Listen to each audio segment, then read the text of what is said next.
Hello, everyone, and welcome. With me, I've got Mommy. For those of you who are regulars on my channel, you will notice that she's someone who regularly features on my channel because teachers should stick together, especially when we look like this. Now, today we're doing a breakdown of what it takes for you to, when you're thinking about teaching abroad, you don't know what country to go, especially when you think about all the huge prices that you have to pay to get into the UK. I'm here to give you an alternative. And as you know, I always say go where you're needed. Not just where you're needed, where your pocket can cope. I don't teach in the UK, I teach internationally. And when I was on her channel a few weeks ago, we talked about the differences between international teaching and national teaching. We have more videos on the differences between national teaching and international teaching. So have a look on our channels and you will know exactly what we're talking about. Today, we're doing a breakdown on what it means for you to teach internationally in Europe, in Spain, and comparing that with teaching in the UK. She's going to be covering UK and I will be covering internationally. I'm choosing Spain today because I want it to be similar so that it's not too far apart. I could have chosen Norway, I could have chosen Holland, I could have chosen the Middle East, but I decided to go with Spain because Spain is dear to my heart.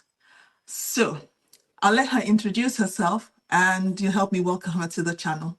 My name is Omowumi, and you're welcome to Diaspora Doodles channel. I'm a qualified teacher in the UK. I do supply teaching, yes. So I also have a YouTube channel, which is Omowumi. I do lifestyle vlogs and I talk about teaching abroad. Fantastic. Thank you. Now, because of her lifestyle, we're going to be throwing lifestyle into it so that you're not just looking at the salary, you're also going to be considering how much it is you're spending in those countries so that you can make an informed decision before you get onto the plane and fly to these countries. This salary that I'm showing you today is a regulated teacher that works with the national system in Spain. And she's going to be covering a national teacher who works with the national curriculum. Remember, not independent school, not free schools, not academies, not faith schools, national schools. So these are teachers who work in the public school system. Now, I'm going to start with Spain because I'm Spanish. No, I'm not really Spanish. I'm Nigerian, but I've lived in Spain for such a long time now that I consider myself soy española. Sí, vale. Okay, venga, vamos. Let's go. If you're teaching Spain, you're going to be on something they call the national system, and usually they pay their teachers according to bands. Now, I'm going with a teacher here who has 2 years experience working in Spain. So for Spain, you have a base, something called, they call it a base salary of 1,930.74 euros. What about in the UK? How much is the base salary? Not adding all the extras onto it. Okay. Also in the UK, it also depends on they also have levels in which increases every year, every school year. You have to move up the ladder every school year. And this salary scale I'm using is someone that's passed through the induction period. So with a qualified teacher, you can get from £35,000 in a year without tax. Yes, we've not deducted the tax and all that. 35,000 per annum. A year. So how does that break down in months? So for the UK, before going into tax, when you break this down in a month, that would be £2,917 in a month. Okay, so there's about 1,930 here and 2,900 there. So guys, think about that, but let's go into the breakdown. Let's go into the nitty-gritty of things between both countries, because it's not just about getting this money. Think about your outgoings as well, because that's what's going to keep you afloat and off the poverty line. Yes, we have an NI in the UK. So your NI, your tax actually depend on your tax code. We have something in the UK called tax code. And we have the HMRC, in which most UK employers don't like because they are the ones in charge. Everyone knows, the company, or I would say the organization, deducting your pay from your pay every month So we have something called tax code in the UK. So it depends on your tax code. Some people are on the wrong tax code. So if you're coming in as a teacher or you're here already as a teacher, just be assured that you are on the right tax code, or else you're going to be paying. Is that you're paying less tax or you're paying more tax? If you're paying less tax, that means HMRC will knock on your door. I don't mean knocking on your door physically. They will send you a mail that you're owing them tax. Bring our money. And if you've paid more, like last year, I paid more. If you've paid more, then HMRC will also, well, we'll say, take your money back. If you're on the right tax code and your teaching job is your main job, then your tax code will be 1257L. We have N9, and for this salary scale we are using, which is the 35,000 a year, 2,917 a month, the N9 would be £149.53 in a month. We have the minimum threshold of earnings before they start taxing. These are things that they add to the salary. I will come to the deductions later. So the other things that they add to the salary are £112.65 for Mejora Voluntaria. They have something called the Plus Productividad. That's they give it to every worker for, you're doing a good job. Here, have this extra £57. And it's calculated by the amount of money that you earn. And they also have the Pagas Extra, which is an extra €347 that they add onto your salary. So the 1,930 is actually your base, and then all these other extras comes onto this person. And remember, this is this person's second year.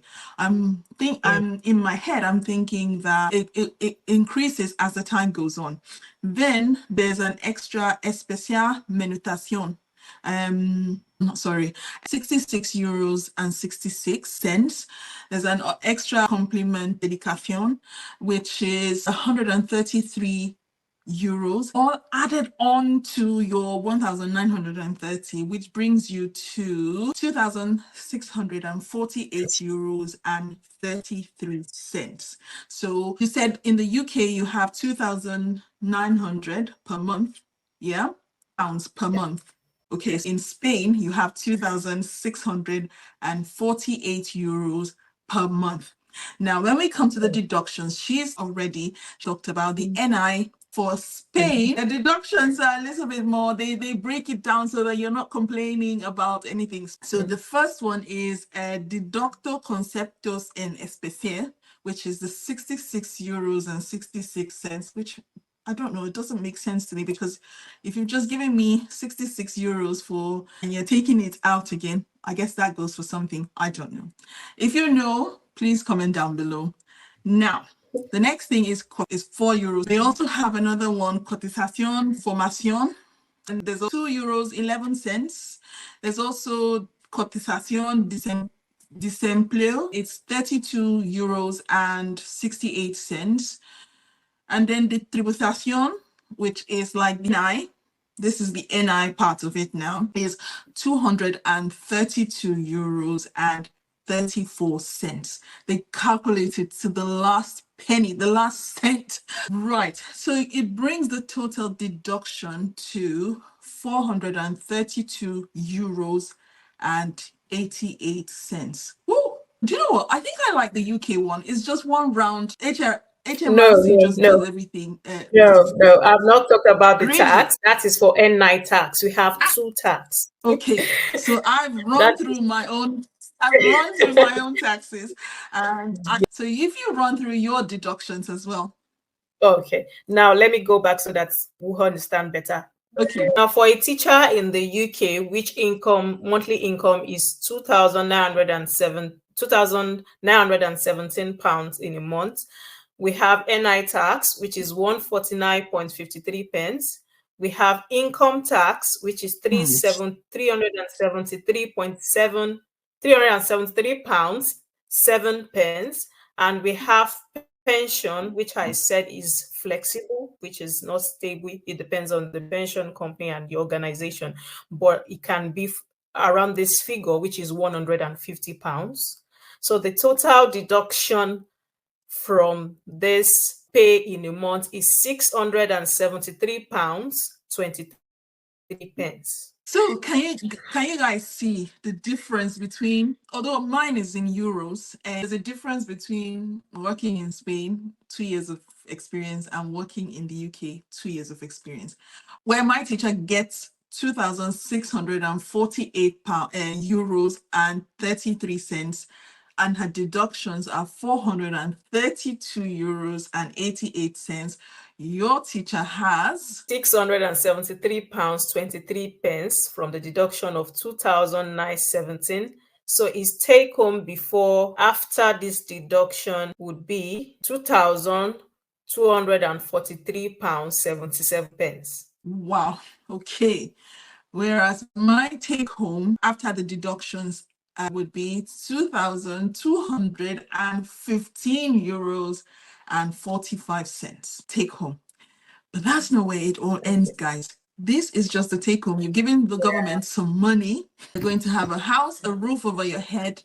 You're going to put food in your tummy. You're going to take care of yourself so that you can go back into the classroom and still be normal. Or else you can't go on an empty stomach to teach the children. You'll be hungry. So deductions, personal deductions now. We're going to do the breakdown. Are you ready for the UK?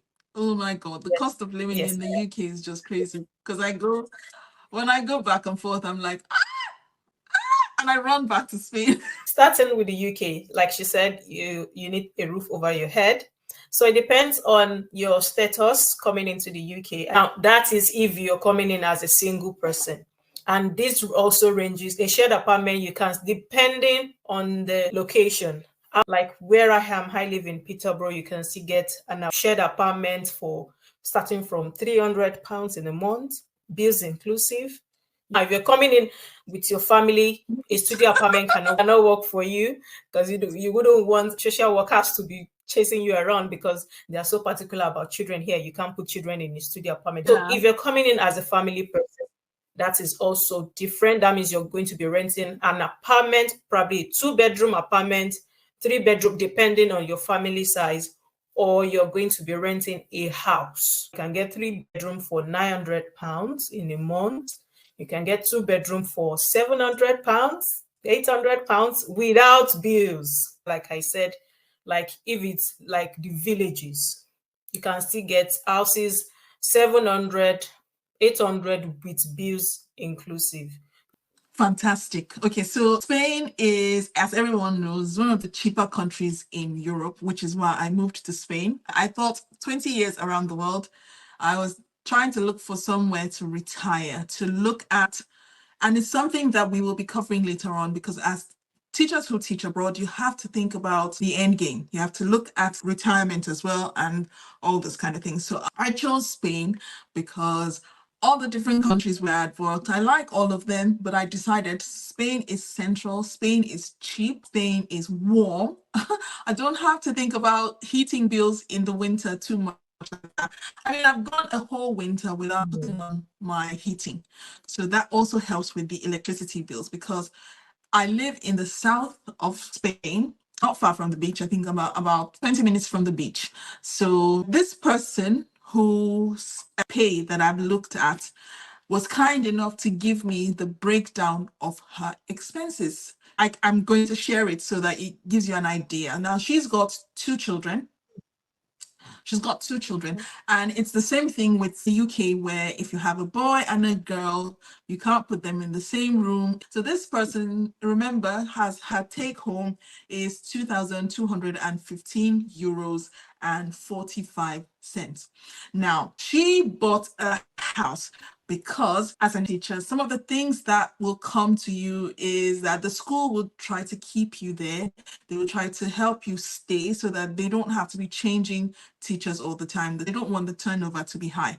So this person decided to take advantage of the people they brought into school in Spain. And one of the things they will offer you is this, that after your second year in Spain, you will be eligible to buy a house for a mortgage, because now your salary is regular. You can produce 6 months pay slips and all of those things. I don't know if they do it at every school, but they do it at my school and they've done it at her school. So I'm thinking it must be a Spanish thing, because that's my experience. Now she pays 325 euros for her mortgage every month. I know houses in Spain are cheaper than it is in the UK. In Madrid, of course, they're very expensive houses, but in southern Spain where I live, you can get a 3-bedroom house for 500 euros, 550. If you want it to be a very luxurious house, you can pay up to 750. By the time you start paying 800, people will look at you and say, what are you doing? Why don't you just go and buy a house? Another thing that she's paying, she said she pays 400 euros per month for food. Now, this is because she eats Nigerian food. She said she spends most of this in the Nigerian shop. So she spends, because she's paying for because Nigerian food is more expensive in Spain than it is in the UK. And you don't always get it everywhere. You go to the cities. The next thing she spends 90 euros every quarter for water. So her water bill, remember, she has a 3-bedroom house. And it's a really good house. It's a 3-bedroom house. It's got a terrace. It's got a lot of space. So every 3 months she pays 90 euros for water. And that means in a year, she pays 360 euros for water. However, if you go by the month, it means she's paying 30 euros per month for water. For electricity, it depends. Spain is a hot country. In the summer months, the temperatures get to about 37, 40 degrees centigrade. So it gets really hot and you can't stay outside. So you have to turn on your air conditioner. In the summer months, you might pay up to 200 euros per month for electricity because of your air conditioning. But winter, spring, and autumn, she pays about 70 euros a month for electricity. Now, car insurance in Spain is very cheap. So once you have the driver's license, your car insurance is between 35 to about, if you're a new driver, they might charge you up to 70 euros, 80 euros, but that's it. MOT, what you call MOT in the UK, we call it ITV in Spain. ITV, that's what they call it. And it's about 120 for your MOT. So generally, for miscellaneous expenses, she spends 400 euros per month. That means that at the end of the month, she's left with 990 euros and 45 cents for her to play on and invest. What about the UK? Okay, I've talked about the taxes, the one that is mandatory. You just have to close your eyes and then they will deduct it. So the person is left with 2,243 pounds 77 pence. Now, like I said, it depends on the person's status, but I will use a family person now for this deduction. Now, assuming you're living in a 3-bedroom house, which is 900 pounds. So 900 is deducted from this old salary, is left with 1,343 pounds 77 pence. Now, if you're an African person, just like me, in a family house, if you want to like cut your coat, you can spend up to 200 pounds on African foods in a month. So let's deduct it from this 200 pounds from 1,343 pounds 77 pence. So after that, you're going to pay electricity bills. Just like in Spain, here in the UK, I think is opposite. Electricity bills depends on the weather. Where if you're in winter, it will be more because you have to on the heating system, which generates more electricity. So if you're in the summer, it is quite cheaper.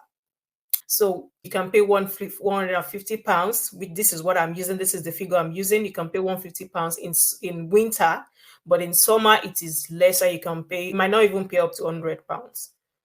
But let's use 150 pounds as in winter. So after that, you're going to pay for council tax. So that is 140 pounds deduction for council tax. Now for water bills, I think is similar with that of Spain, because with this with the figure I'm using is 90. This person also pays quarterly. So this is £90. Okay. That is on a space of 3 months. So I think it's the same. So if it's monthly, that would be £30 each month. But depending Yeah. on how much you use, if you just depends on how much Yeah. you use the water. But just a good figure, like you using the water normally £90 quarterly. That is the figure I'm going to use. And then what other bills do we have? Okay, grocery shopping. Well, on a family, cutting your coat according to your size, not eating out, because if you're eating out, you're going to spend more. So yeah, you're going to spend more. So Really, grocery shopping, eating out is on yeah. her. Eating out is on her. Is on her. She added it to the miscellaneous. For the miscellaneous, okay. So grocery shopping here, you can still spend. So for grocery shopping, I would say £100 to £120 will be fine for a family in a month. And mostly in the UK, you have Wi-Fi at your workplace, so you don't. Well, depending on the person, but for phone bill, let's just say £25 in a month. For network, for Wi-Fi network, Right. £25 in a month. So now we do the deduction. 1,000 after we deducted the rent, which is £900 in a month for a family, we have 1,343.77 pence. So we are deducting electricity bills, which I said £150. We are deducting council tax, which is £140. We are deducting water bills, which is I'll use the quarter pay, which is £90. We are deducting African food, which is £200. We are deducting grocery, which is £100. What else are we deducting? So with What's all next? this, okay, broadband, £25. This person might need to deduct in a month. Yes, this is just, we are just trying to, so I am left with £638.77. That's nice. 600. So Fair for it to enough. be complete, we need to find out how much. So 600 and it will be 600 and something. It will be about €700 left at the end of the day, because if we do that direct conversion, yeah, it will be about €700 left, and Spain has €990 left. Ha! Remember So for Spain, guys, has miscellaneous of £400 deducted. I didn't deduct any miscellaneous. I didn't. Now let me deduct. that means the teachers in the UK need to have a side hustle, because but then this is one person's salary. This is one person's salary. Yeah, this is So one. for single parent families or single earner families, they have to put this in consideration. For example, if you're coming with a husband who's going to be a student, cannot work, and the spouse is the only person working, you have to think about it and see if the UK is for you, or if the UK is going to be a struggle. It's all a matter of personal choice. I decided to move out of the UK. The first job I got, I ran to Oman, and ever since then, I've been Ajala. I've not come back. Although I'm back in a way, because my husband works here and my children are here. So yes, I understand when you were running through that list. I was like, yes, this is why my husband is always complaining. Thank you so much, everyone, for joining us on this episode. I hope that this was clear. Maybe the next time we'll do a breakdown of maybe Nigeria and Norway. And countries. We'll do a breakdown of both countries so that we can see how it comes off. Norway is good, but it's very expensive. Nigeria might win in that one. You never know, but you'll never know until you join us in the next episode. So thank you so much. And if you're looking forward to more content like this, please join us. Mommy has her own YouTube channel. I have my YouTube channel. So yes, join us for more content like this. And please don't forget to like, share, and subscribe. Bye. Bye, everyone. Bye.